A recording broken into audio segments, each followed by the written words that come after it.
Today is December 7th, 2001. I'm Julie Palma, and I'm working with Nicole Sherman, and we're going to be interviewing Irwin Brown.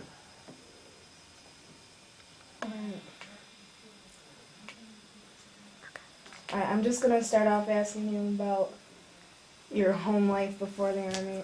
When were you born? December 13th, 1922. So my birthday is just in a few more days. My birthday's the 12th, actually. Is it? Yeah. What did you do before the Army? Were you in school? Were you in college? I was born in Fulton, New York, Mm-hmm. and went through the Fulton public school system, graduated from high school in 1940.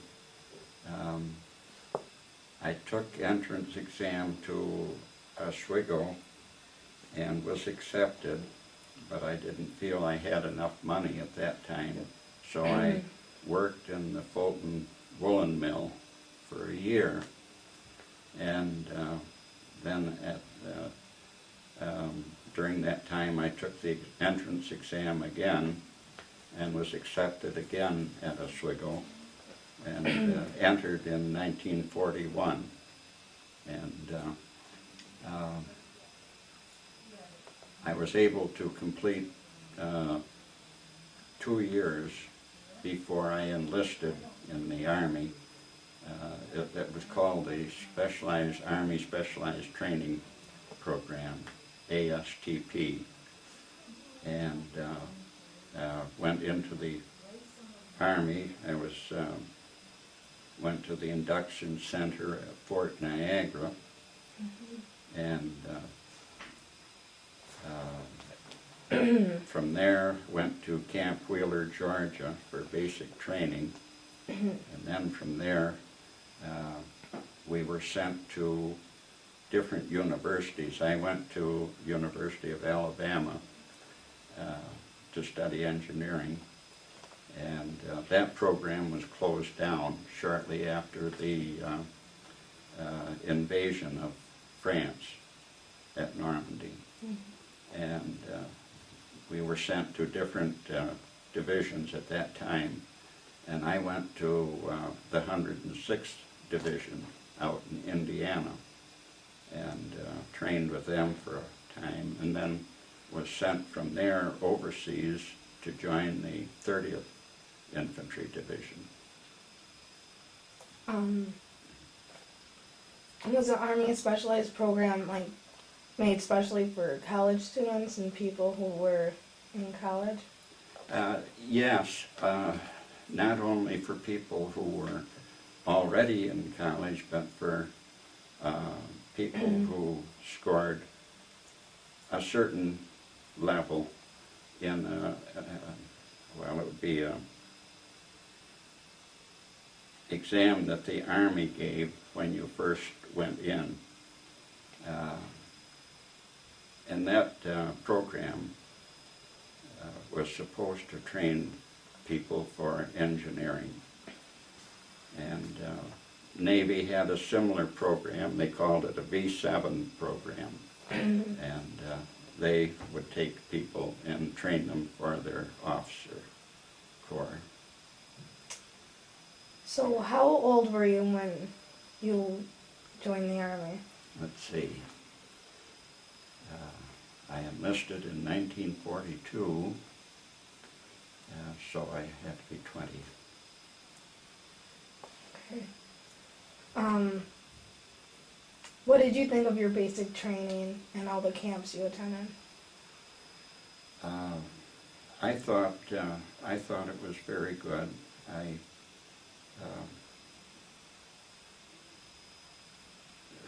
It seemed to me it was fairly thorough and prepared us for what was ahead.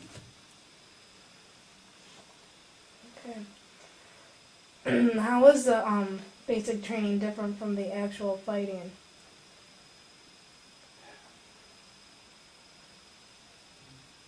I'm sure it was completely different, but It was different, yes, this is true, completely different.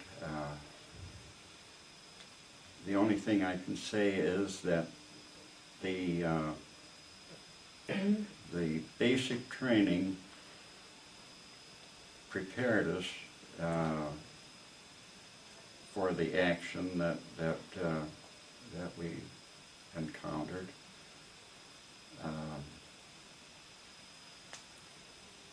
Naturally, it was completely different. You didn't have the sights, the sounds, in the actual action that you met. So what was the actual fighting like, being over there?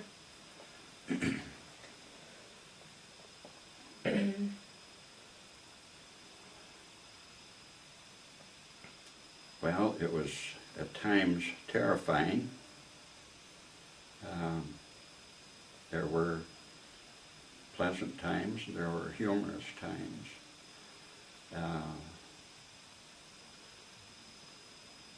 I recall one of the very first attacks that I took part in. A unit that was on our left attacking with us was some of the soldiers of this unit were visible across the field, and I happened to glance across this field just in time to see one of these soldiers get blown up by a mine. And this upset me so that I dreamed about this for many, many nights after that. And as I say, at times it was terrifying, the action. But there were times that there was humor, and the people that I was with, I enjoyed. They were good people, and they were nice to be with. Was it anything like you imagined it would be? Really, when I went through basic training, maybe I was so immature and so young that I didn't think ahead, to what I might experience.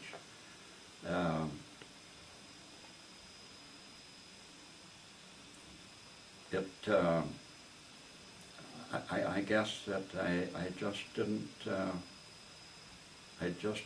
think of the different things that would happen.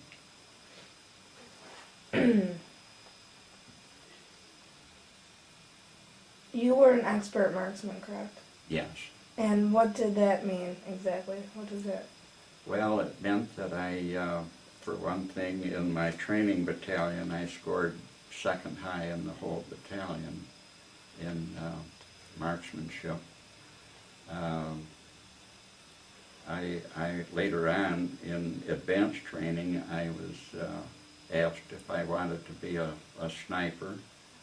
I agreed to this and went through the training procedure that they had for that, and carried a rifle with a telescope sight on it, and I enjoyed that. Yeah. How were your officers? And you were a sergeant, correct? Yes. And I know nothing about this stuff. How high is a sergeant? A sergeant is an enlisted officer. In my case, I was an assistant squad leader, and at one time during the Battle of the Bulge, because the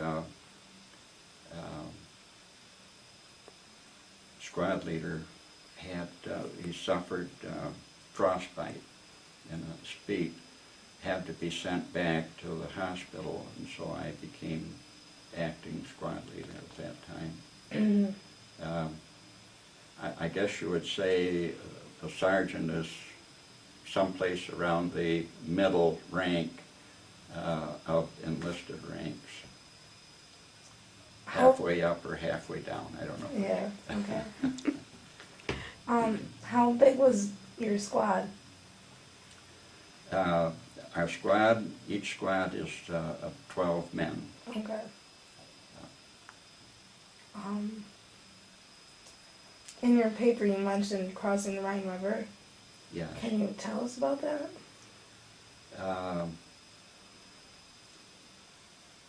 The preparation, now we, our particular job at that time was to carry boats up. We did this during the night. We carried the boats up to the river bank, and another unit actually went across. But the preparation for this, the artillery bombardment, was something that I had never witnessed in my life. The skyline was just a constant flashing, just a constant glow of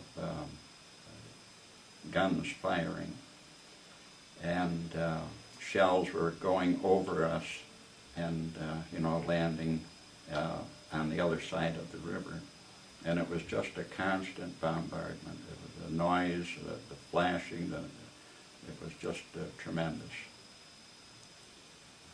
And the crossing was very successful.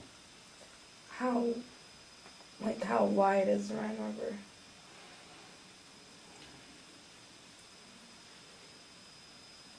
At that point, it seemed to me, now I'm it's a long time ago, and I'm guessing at it, but it seemed to me it was something like 500 yards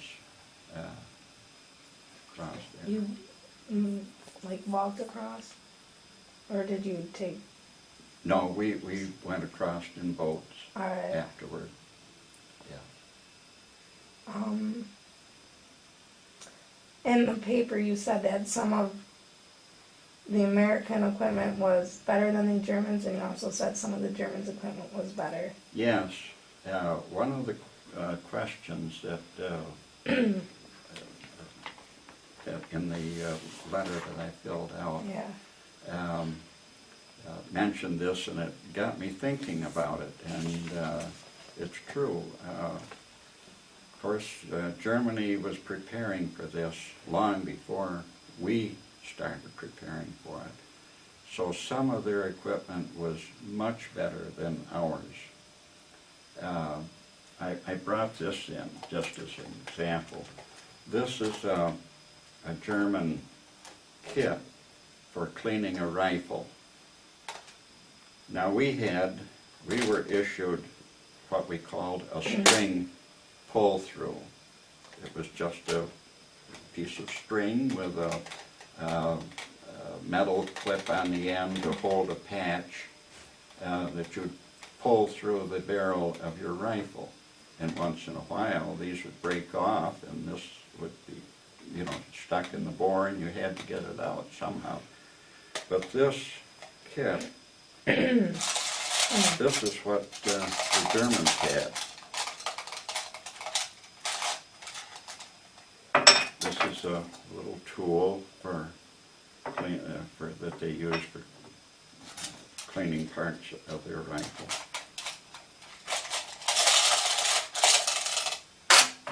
Whenever we could find one of these, we picked them up and threw away our string cleaner. Here's a brush with a little bristle, brass bristle in it. Another brush in the bore. This was a little container that contained oil, that hold oil. And the other end was a little space for patches. I was fortunate enough to pick this up and one other one. I had two of these kits. This was the original color that they used, especially I think for the North African campaign, the desert campaign that the Germans had. But now, that's one example. Now, our rifle, our M1 Garand rifle, was, there was probably no other country that had a rifle as good as that one. That would fire it would hold 9 rounds of ammunition, and it was a semi-automatic. The German rifle was a bolt-action rifle, and you had to, after each shot, you had to operate the bolt to eject the cartridge and put a new one in. So our rifle was a very superior rifle. I think the other thing that comes to mind that the Germans had superior to anything we had was their anti-tank rifles, their tanks. They were much superior to our tanks. Our tanks just couldn't stand up to a Tiger tank or a Panther tank.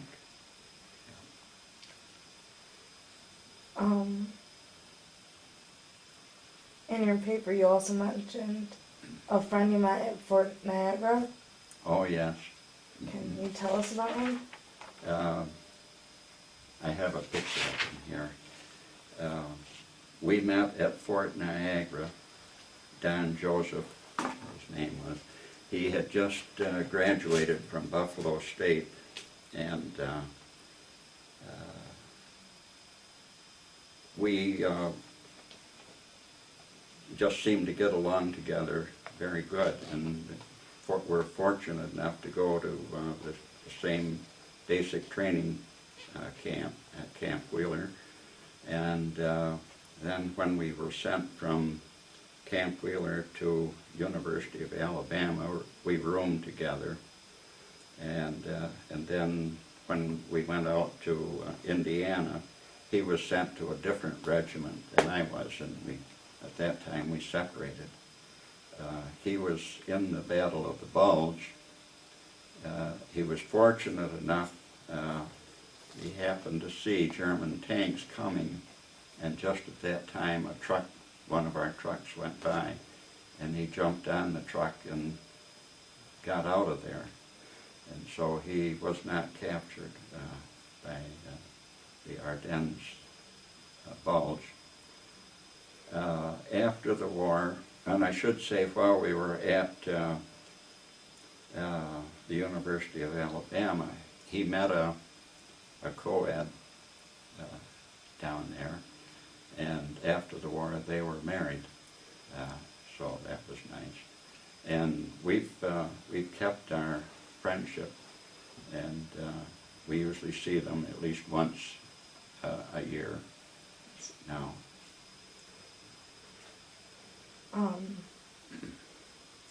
How long were you in Europe fighting? I went, let's see, when I was sent from the 106th Division, I went to England, and then was sent across to France and joined the 30th Division, and that was in, I believe it was in October. They had just broken through the Siegfried Line in Germany at that time.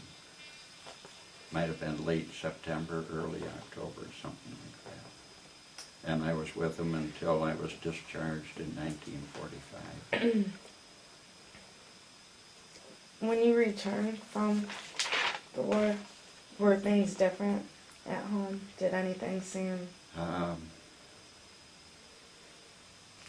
No, things were pretty much the same. I know before the war, of course, we had gas rationing and all of that kind of thing. And after the war, there was not the gas rationing. So things were a little bit freer, I guess. Well, that's about all the questions I have. If you have anything else you want to add in, Okay. feel free. I would say this, for many years, I didn't even want to think about, the war. Shortly after I got home, my wife and I went to Niagara Falls for sort of a honeymoon. And while I was out there, I got word that my brother had been killed in the Aleutians. He was a B-24 pilot, and he died up there. And I think after that, I didn't want to even think about it. And it's just been in recent years when people began to talk about this that I began to feel a little more free to speak about it.